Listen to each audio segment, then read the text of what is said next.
दिन के उजाले में दुनिया के सामने नारायण साईं संत का चोला ओढ़ता, लेकिन रात होते ही नारायण का चेहरा और चरित्र बदल जाता। सूरत कोर्ट में सरकारी वकील ने खुलासा किया है कि नारायण साईं लड़कियों को अपनी बुरी नीयत का शिकार बनाता था। बाकायदा पाक की कुटिया में लड़कियों की अश्लील फिल्म बनाई जाती। उस डर्टी पिक्चर का हीरो खुद नारायण साईं होता था।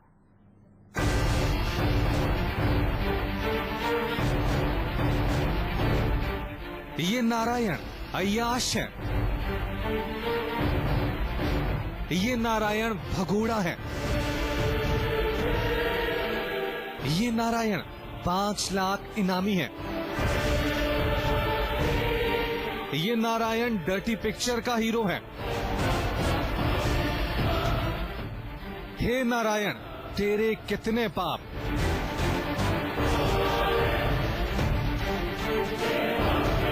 काना का रूप धरकर बांसुरी बजाते नारायण साईं का ये पाखंड आपने देखा होगा, लेकिन कानून का हंटर क्या चला, ना कोई रूप काम आ रहा है, ना ही कोई तिकड़म। भगोड़े नारायण साईं के साथ उसके पाप साईं की तरह पीछा कर रहे हैं। इसकी कड़ी में खुद को भगवान कहने वाले भगोड़े नारायण साईं के पाप का काला चिट्ठा बढ़ता जा रहा है। दिन में भक्तों को बड़े बड़े उपदेश देने वाला ये नारायण साईं अंधेरा होते ही अश्लील फिल्म का हीरो बन जाता था।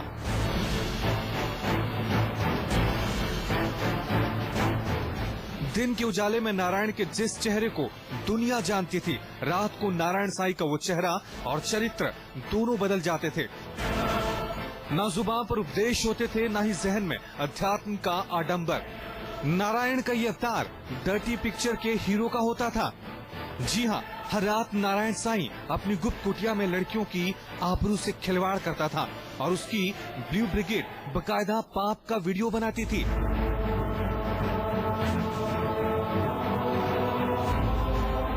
नारायण साईं के नर्कलोक तक पहुंची न जाने कितनी लड़कियों की फिल्म बनाई गई। सूरत कोर्ट में गवाही के दौरान नारायण के राजदारों ने ब्लू ब्रिगेड का एक एक सच बयां कर दिया। गवाहों के मुताबिक नारायण साईं सत्संग के लिए अलग अलग शहरों में जाता। कई बार वो आश्रम में ही रात गुजारता, लेकिन उसकी रात रंगीन करने के लिए ब्लू ब्रिगेड पहले से ही तैयार रहती। नारायण साईं के लिए लड़कियों को फंसाने का जिम्मा साधिका मोनिका के पास होता था। मोनिका ही लड़कियों का ब्रेन वॉश करती थी। वो सत्संग में आई लड़कियों को समर्पण के नाम पर नारायण साईं के नर्कलोक तक पहुंचाती। अगर इसके बावजूद कोई लड़की इनकार करती तो नारायण साईं का राजदार हनुमान उर्फ कौशल ठाकुर जबरन उसे साईं तक पहुंचा देता।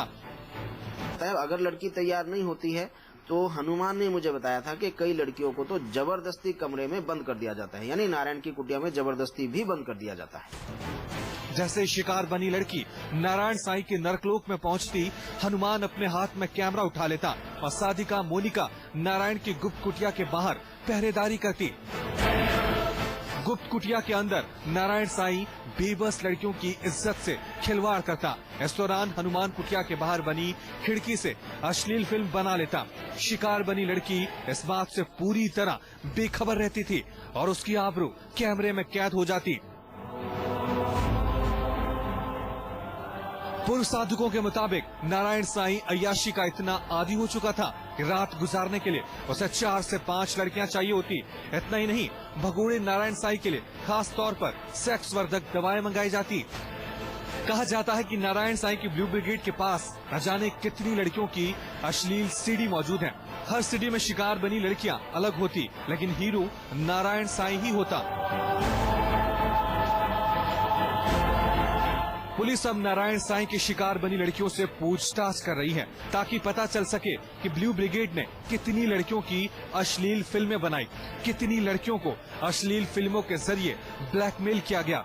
भले ही नारायण साईं भागा भागा फिर रहा है, उसकी ब्लू ब्रिगेड के राजदार अंडरग्राउंड है, लेकिन जिस तरह से नारायण एंड कंपनी के पाप का घड़ा भर रहा है, वो कानून के लंबे हाथों से बच नहीं सकेगा।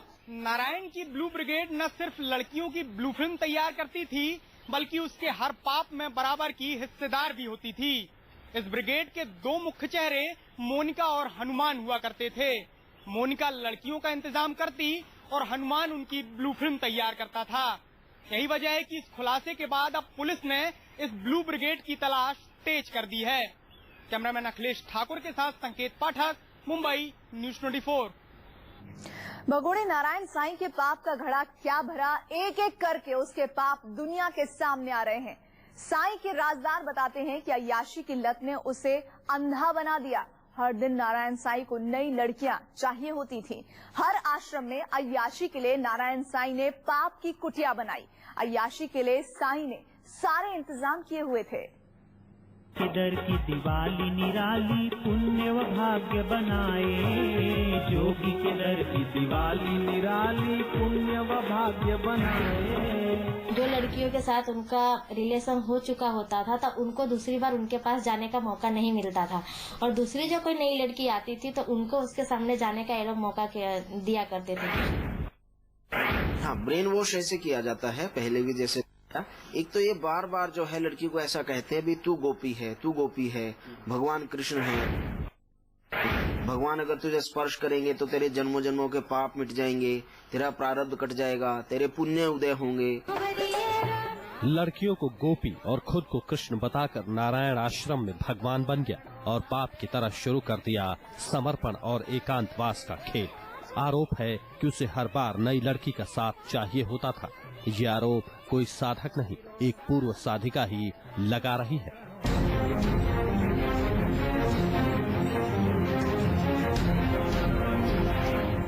बड़े भगवान आए, भगवान आए, भगवान आए, भगवान से बात करनी है, भगवान से वो बात करनी है। उसमें से मानो कि जो लड़कियों के साथ उनका रिलेशन हो चुका होता था तो उनको दूसरी बार उनके पास जाने का मौका नहीं मिलता था। अपनी कुटिया में नारायण ने माया का इतना बड़ा जाल फैलाया था कि उससे बचकर निकल पाना आसान नहीं था। अपनी खास प्लानिंग के तहत नारायण ने पूरा तामझाम किया। वो देखते ही देखते लड़कियों के लिए उनका स्वीट हार्ट भगवान बन गया।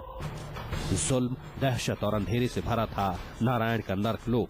फिलहाल नारायण का ये राज सामने आ चुका है और वो पुलिस के डर से मारा मारा फिर रहा है।